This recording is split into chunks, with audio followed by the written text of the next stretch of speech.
MLRS Tornado S Rusia menghancurkan radar penerangan dan paduan sistem pertahanan udara S-300 PS Angkatan Bersenjata Ukraina.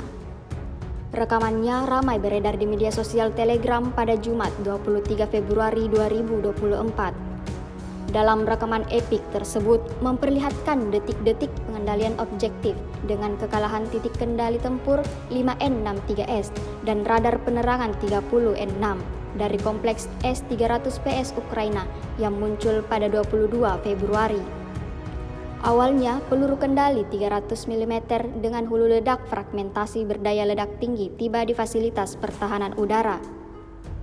Terlihat jelas bahwa praktis tidak ada kemungkinan penyimpangan melingkar dari target. Akurasi ini dicapai melalui penggunaan modul navigasi satelit dan unit navigasi inersia CH-398.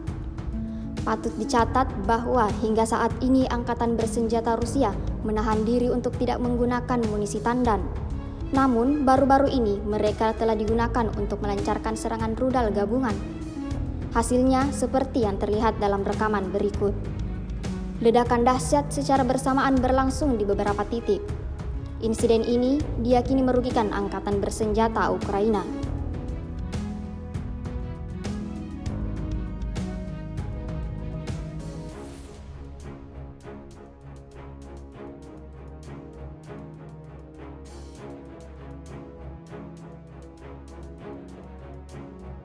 X sekarang menghadirkan lokal menjadi Indonesia.